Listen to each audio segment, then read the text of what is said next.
tinha que dizer que o partido fazia parte das aliadas, até porque estava na esplanada do Ministério. E aí ele deu o Ministério da Cidade, ele vetou, houve uma reunião aqui no Pátio da Assembleia Legislativa, um encontro que Severino veio, e fez uma entrevista, como sempre, umas coisas meio desastradas, e fez uma entrevista paredando o presidente, dizendo que se ele não nomeasse o Ciro Nogueira até o final do dia, que ele ia ver o que ia acontecer e tal. E foi uma coisa que a imprensa deu um destaque grande, dizendo que ele estava emparedando o presidente. E, na verdade, ele aí chamou, no outro dia tivemos uma reunião com o presidente, eu estava presente, Severino, Ciro Nogueira, e ele então pediu para que, disse, olha, eu não quero nomear Ciro, não é por nada, porque Ciro Paulano vai ser candidato a deputado, vai se reeleger e vai deixar o ministério, então tem que escolher um técnico. Sugeriu o nome do embaixador José Botafogo, Gonçalves Sobrinho, e aí o Severino brincou, presidente, nem tanto Botafogo, nem Flamengo, nem Vasco, e indicou o nome do diplomata também, Márcio Forte, que tinha sido secretário executivo de Pratini Moraes, no Ministério da Cultura, no governo Fernando Henrique Cardoso. E daí, então, nós procuramos o Márcio Forte, que era secretário executivo do ministro Fulano, no Ministério da Indústria e Comércio, e ele ficou feliz com o convite, mas vinculou a aceitação a que o ministro Fulano desse permissão para que ele pudesse ir para o Ministério. Nós, então, fomos para o gabinete do ministro Fulano, e lá, então, conversamos com ele, topou, disse, olha, eu vou perder. E ligou para o presidente, dizendo, ó, presidente, eu vou perder um grande auxiliar, mas o governo vai ganhar um grande ministro, e aí ficamos tudo descendo. Quando estourou o mensalão, nós, do PP, ficamos um pouco mais enfraquecidos. Né? Mas fizemos, então, umas alianças para poder manter. Bom, nos diversos anexos que eu fiz na minha colaboração, eu digo que eu trato do presidente Lula em vários anexos. Mas, exemplo de formação da base aliada, que a gente acabou de falar, na nomeação de Paulo Roberto Costa, no julgamento do mensalão. Então, por exemplo, o mensalão eu já falei, não precisa mais fazer, eu preciso dizer alguma coisa, porque o Antônio Palocci sabia, quer dizer, o Lula tinha conhecimento pleno de que o mensalão não era caixa 2. Ele tinha conhecimento pleno. Dizendo sim, mas era propina arrecadada junto aos órgãos governamentais para que os políticos mantivessem as suas bases eleitorais. Né? Mantida com as propinas e continuassem a integrar a base aliada do governo, botando as matérias de interesse do Executivo no Congresso Nacional. Eu sei muito bem disso, porque eu era, de fato, era o segundo vice-presidente, mas era o presidente de fato, e para das reuniões do Conselho Político, pelo menos uma vez por mês, quando a gente não tinha outras reuniões, mas sempre tinha reunião do Conselho Político, e estavam sempre presentes o presidente Lula, o ministro Zé Disseu, o ministro Antônio Palocci, e muitas vezes, depois então começou a participar também o ministro Aldo Rebelo, quando foi o ministro da Política. E os presidentes da base aliada discutiam assuntos que seriam tratados no Congresso Nacional e a dificuldade que a gente tinha de resolver os assuntos dos parlamentares e dos partidos para que continuasse apoiando o presidente Lula. Muitas das dificuldades eram tratadas que eram umbilicalmente ligadas ao petrolão, pois já havia, desde naquele tempo, a arrecadação das empresas de órgãos públicos dentro da Petrobras. Paulo Roberto arrecadava para o PP, Nestor Severo, que era o diretor da área internacional, arrecadava para o PT e para o PMDB, e o Renato Duque, que era o diretor de serviço, arrecadava para o PT. E o senhor podia explicar um pouco como é que foi a nomeação do Paulo Roberto para essa diretoria? A nomeação do Paulo Roberto nós primeiro conseguimos a nomeação, a indicação do Paulo Roberto para ser diretor superintendente da TBG, né? Transporte Brasil Bolívia de Gás. Ele fez um excelente trabalho, mas essa diretoria, quando nós indicamos, ele tinha um orçamento de 800 milhões. E me lembro se 800 milhões de dólares, 800 milhões, que era para manter, para fazer a continuação dos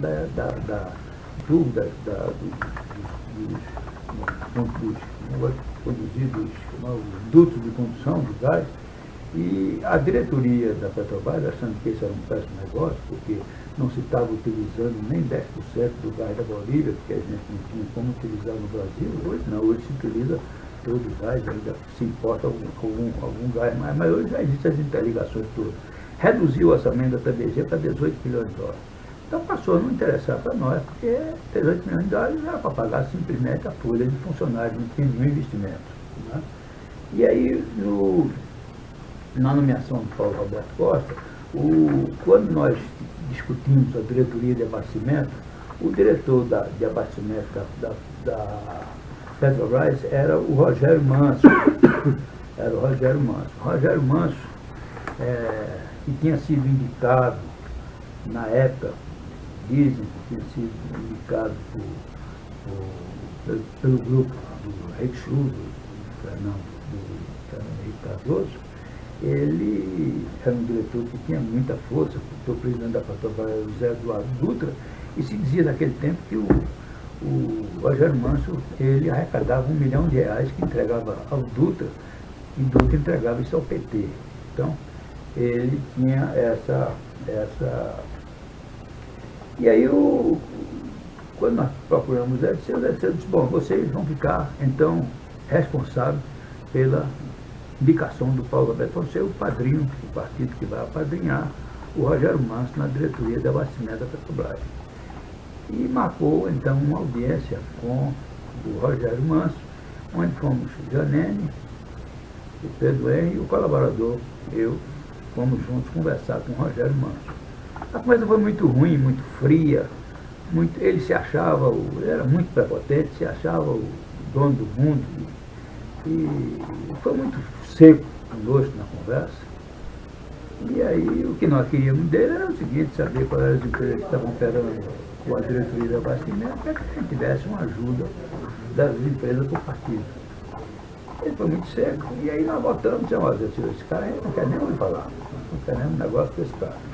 E aí o Zé disse, não, acho que o Rogério Manso não entendeu, ele não deve ter entendido, eu vou ligar para ele e vou marcar uma reunião nova com ele, porque não é isso que ele me disse.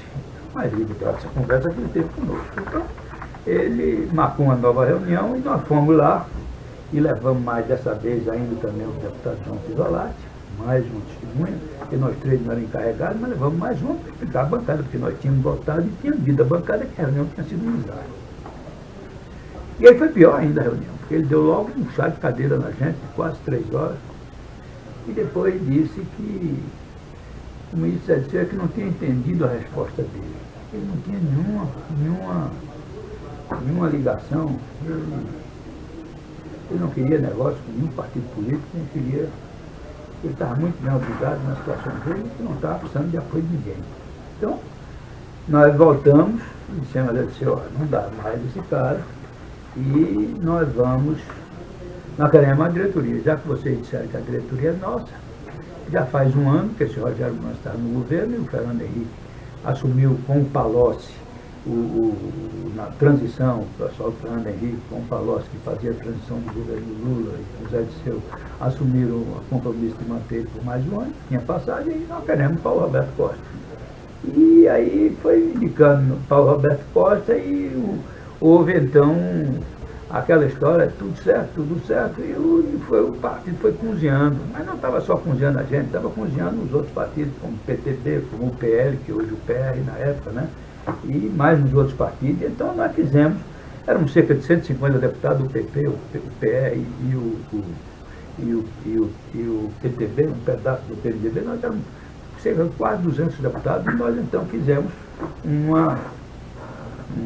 trancamos a pauta da Câmara, não votamos nada, e chegamos a trancar, até trancando a pauta 17 medidas provisórias. E aí nós fomos, né, o ministro Zé Disseu estava louco com essa história, né? E procurou a gente e aí disse, olha, eu não tenho mais nada que posso fazer aqui dentro do meu gabinete, eu não consigo, já fiz tudo que eu tinha que fazer, agora só a gente descendo, que ele era do quarto andar, descendo aí, conversar com o presidente Lula. E tem que marcar uma reunião com o Lula e com o presidente da Petrobras junto, senão não vai funcionar. E nessa reunião, então, o foi marcada uma reunião no gabinete do presidente Lula, onde estava presente o presidente Lula, estava presente o ministro Zé Disseu, o ministro Aldo Rebelo, o presidente da Petrobras, que era o doutor José Eduardo Dutra, estava presente Janene, Pedro Henrique e eu. E houve um diálogo de Lula com Dutra. O Lula perguntou: ô Lula, nós não nos comprometemos com o PP, que indicou o doutor Paulo Roberto Costa já há algum tempo para a diretoria de abastecimento da Petrobras, porque até agora ele não foi nomeado. E o Dutra virou e disse: porque essa mudança de diretor é um assunto complicado dentro da Petrobras. Está havendo resistência, além da competência não ser só minha, para nomeá-lo. Lula perguntou: e de quem é a competência então? E o Dutra disse: a competência do Conselho de Administração da companhia, da maioria dos conselheiros. E aí Lula disse: e quem nomeou a maioria dos conselheiros, Dutra? Aí Dutra disse: você, Lula. Aí Lula disse a ele: então Dutra, eu quero que você diga a essa maioria dos conselheiros e nomeie, que nomeie o doutor Paulo Roberto Costa. E se não nomearem, daqui a uma semana eu vou demitir e trocar esses conselheiros que nomeei. Aí Dutra olhou para ele e disse: Lula, eu entendo a posição do Conselho, porque não é da tradição da Petrobras, assim, sem mais nem menos, trocar um diretor. Aí Lula disse: Dutra, se fosse pensar em tradição, nem você era presidente da Petrobras, que foi presidente em 2003, 2005, nem eu era presidente da República. E logo depois, 15 dias, principalmente 21 de maio de 2004, foi nomeado Paulo Roberto Costa, diretor da diretoria de abastecimento, e o Partido Progressista abandonou a obstrução dentro do Congresso. A nomeação de Paulo Roberto Costa foi uma determinação direta para determinar os interesses específicos do PT, que eram interesses arrecadatórios. Agora, tivemos umas outras cobranças sobre o presidente Lula. Em várias opiniões, o presidente Lula, em reuniões com a nossa bancada, ou em reuniões do Conselho Político, ou em encontros políticos, que ele participava também, para que nós íamos lá cobrar para ele ampliar a participação, porque o político nunca está satisfeito com o que tem, sempre quer mais uma coisinha. Então, você tinha em diretoria, que a gente queria que ampliasse a participação de diretoria, ministério, que viabilizasse uma maior arrecadação e também viabilizasse prestígio político, sobretudo em período de campanha. Muitas dessas cobranças foram feitas diretamente por mim, na presença de outras pessoas, ao presidente, lá na reunião do Conselho Político, quando a gente discutia os assuntos. Quando as cobranças eram realizadas, a resposta dele era basicamente sempre: você não pode cobrar mais nada. Paulinho me disse, que ele chamava Paulinho, me disse que está servindo muito bem, vocês estão muito bem amparados. Muito bem amparados financeiramente, vocês estão muito bem amparados. Ele dizia muito claro. Em reunião do Conselho Político, os integrantes do governo foram cobrar o presidente Lula, pois queriam a presença de um ministério. Na oportunidade presidenciária, a cobrança, a resposta de Lula. Estávamos eu, junto com ele, estava Janene, Pedro Henrique, eu e Zé Disseu, estávamos juntos conversando, porque na hora da reunião política a gente terminava, saía para ali, foi a presidente falava um minutinho, aí falava, aquelas reuniões que a gente sai, fala 5 minutos, 2 minutos, 3, e ele sai atendendo os partidos, né? Porque é um momento que você termina a reunião do conselho e fica ali conversando até e se encerra. Aí, e a resposta de vocês têm uma diretoria muito afatante, estão muito bem atendidos. Paulinho tem me dito isso, ele sempre saía com essa história, né? E uma outra vez é que quando nós entramos em 2006, antes da reeleição, nós estávamos conversando com o presidente da convenção, que ia fazer parte do bloco, e queríamos uma ajuda para a campanha, ajuda financeira, que tinha que acertar com o PT, porque normalmente o candidato majoritário é quem ajuda os diretórios dos partidos. Nós nunca fizemos uma coligação enquanto eu mandava no partido, porque não fazíamos, mas agora, em 2014, foi feita a coligação com Dilma e o partido recebeu 50 milhões para poder receber no caixa oficial do PT, para poder participar da reunião e poder ajudar financeiramente os candidatos do partido. E ele dizia: eu não tenho que arranjar dinheiro nenhum para vocês é que têm que arranjar dinheiro, um dinheirozinho para a campanha. O Paulinho entendia que vocês estão muito bem, não tem nada que me pedir aqui, nada de dinheiro. Paulinho ele dizia isso, olha, vocês estão muito bem abatidos. Até quando houve o negócio do mensalão, ele, Severino Cavalcante também, quando ia lá, pedia, Severino Cavalcante sabia pedir, sabia ajeitar, ele gostava de Severino, porque Severino tinha engavetado todos os pedidos de imprensa, tinha arquivado tudo, mandado para o arquivo, ele gostava de Severino. E aí Severino brincava com ele, Severino é menos alfabetizado, essa coisa, não tem formatura de nada, e ele também, então brincava muito com ele, com aquela conversa de sertanejo, de retirante, que os dois tinham saído, ele tinha saído para São Paulo, Severino Cavalcante também, tinha ido morar em São Paulo, tinha saído de lá, aí, como ele dizia, com a mão na frente, outra atrás, estava puxando uma cachorrinha. E aí ele aí dizia assim, vocês não têm que reclamar, vocês é muito pidão, mas vocês estão muito bem. Paulinho me diz que vocês não têm que fazer nada disso. Quando houve o 2009, já no segundo mandato de Lula, eu já não era mais deputado, não estava mais na frente, mas aí Marne Beaumonte, que era o líder, fiz ao lado de Nelson Meura, foram para Planalto reclamar de Lula, porque estava vendo uma invasão grande do PMDB. Porque Paulo, quando estourou o mensalão, que o PP ficou muito atingido, com Janene, comigo e com Pedro Mendes, sobretudo com Janene, que era quem fazia, o Paulo Roberto se sentiu sem padrinho, e procurou então o PMDB, né? Foi nessa época que ele procurou o PMDB para assegurar, e também o PT, ele procurou o PT, o PMDB, e nós fomos reclamar isso de Lula, já em 2009, não é possível, o PMDB estava entrando na nossa diretoria e estava querendo faturar mais do que o próprio partido, e ele disse isso a Marne Beaumonte, que a diretoria era muito grande e era capaz de atender todo mundo. E a maior parte da comissão seria do PP, mas tinha que atender os outros partidos da base aliada. Então foi nessa época que eu procurei a liderança do PMDB para conversar especificamente com Renan Calheiros e Eduardo Cunha. Encontrei com Aníbal Gomes no escritório do doutor Eduardo Ferrão, que era meu advogado de mensalão e advogado dele num processo que ele tinha de um crime lá no Ceará. Ele é penalista. O Eduardo Ferrão era advogado do partido. Nós fizemos quando eu era presidente, o advogado de Brasília é muito caro, então era um problema que a gente tinha nos tribunais superiores para atender os deputados. Então nós fizemos um contrato de atendimento, pagamento mensal ao escritório para que ele pudesse atender a todos nós.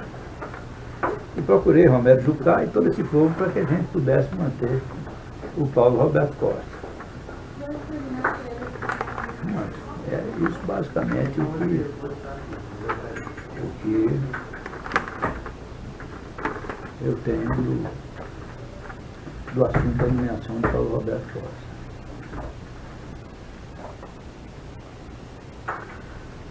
Sobre a arrecadação que o partido fazia dos contratos da Petrobras, como que se dava a divisão desses? A divisão era sempre o seguinte: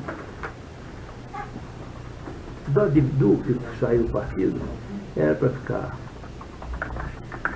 30% com Paulo Roberto Costa, que era 30% com Paulo Roberto Costa, 10% com quem encarregado da operação, que era o Roberto José, né?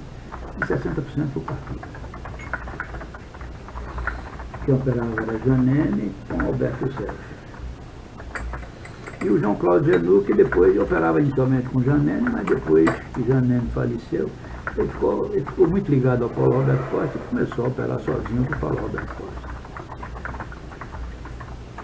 Ele com o genro, Paulo Roberto, que eu não conheço, e mais, operava os fretes marítimos, que nós nunca tivemos. E tinha uma diretoria no abastecimento que nós também nunca conseguimos chegar perto dessa gerência, que era a gerência executiva de marketing, que vendia óleos claros, que comprava óleos claros, que importava óleo sem licitação, que fazia os afretamentos de navios. E dentro do partido, como que era a divisão desses 60%? Não tinha um aspecto formal da divisão, porque era o seguinte: entrava numa caixa só e você ia resolvendo os problemas do partido. E tem um encontro em Maceió. Então, nós financiávamos, o partido financiava o encontro do partido todo, a vinda da militância toda para esse encontro, financiava as parlamentares para que fosse para lá, pagava hotel, trazia os conferencistas para poder fazer essas conferências, fazia uma grande campanha de filiação, fazia também os programas, os anúncios na televisão, chamando o pessoal para aqueles encontros, para convocar e tal, dizendo que aqui é para lá. Então a gente fazia uma mobilização grande, levava sempre, então isso a gente fazia todo mês. Eu até fazia mais encontros do que, mais sozinho, mas os encontros maiores nós fazíamos todo mês. Então isso era uma coisa que consumia diversos recursos. Depois dos programas de televisão nós pagávamos dos estados todos. E tinha diversos partidos nos estados que não recebiam recursos do fundo partidário, porque tinha um problema de prestação de conta, essa coisa toda. Então a gente mandava o dinheiro por fora. E fora isso ajudava os parlamentares. A gente dava o que sobrava, dividia, rateava entre os parlamentares. Se dizia que tinha um negócio de diretoria, mas não era bem verdade. Tinha hora que você recebia mais quando precisava. Quando estava com um problema maior, recebia mais, tinha hora que recebia menos. Não era uma coisa de uma mesada. Você tem 10 mil todo mês, 20 mil, não tinha isso. Era a arrecadação, dependia do que se arrecadava e também era feito muito em função da necessidade do parlamentar. O cara tinha que pagar um advogado, aí o partido pagava. Tinha um problema de uma viagem, uma doença. Nós pagamos muita coisa de doença, pagamento de hospital, tudo isso. Agora, tudo era caixa 2, não tinha nota, não tinha nada. Só para deixar bem claro, doutor Pedro, qual que era a contrapartida que o partido dava? O partido votava na matéria de interesse do Congresso de Lula, porque ele fazia parte da base aliada, aprovava tudo. Aprovava tudo, ele tinha uma base partidária grande, porque a Dilma desconstituiu, né? Se fosse ele não seria empichado.